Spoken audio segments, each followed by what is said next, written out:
So ayan mga ka-welder, bali ito na yung ating nagawa no, na kisame. Ayan, so lalagyan pa natin ng kornisa yan. Ayan, lalagyan pa natin yan. Pero okay na kahit pa paano. Dito naman, medyo malaki ang kawang. Ayan o, so mamasilyahin na lang natin kasi hindi natin na perfect kasi first time nga. Pero sa tibay, talagang matibay mga ka-welder, no? Ayan, ayan. So ayan na mga ka-welder, ayos na. Yun o, laki ng kawang o. Mamasilyahin na lang natin yan kasi pipinturahan naman yan. Okay. Ayan. So ayan mga ka-welder, maraming salamat sa panonood. Ayan. Pa-subscribe sa mga hindi pa nakakapag-subscribe. Pa-click ng notification bell para update kayo sa mga video natin ginagawa. Kung gusto nyo mga gantong video mga ka-welder, ayan.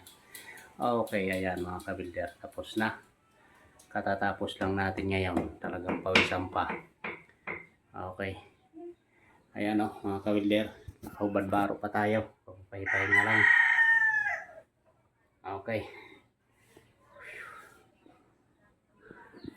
ayan. Okay,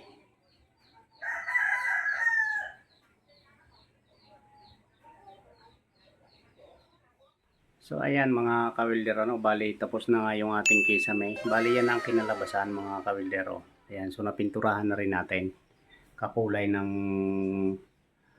pader yung ano, kulay niya, yung pintura. So ayan mga ka-welder ang kinalabasan. Okay na, ayos na. Ayan. Okay. Ayan. Ayan, so maraming salamat mga ka-welder, ano, sa panonood ng ating mga video. Ayan, salamat sa mga suporta, mga nag-subscribe. Ayan, maraming salamat. So see you next video mga ka-welder.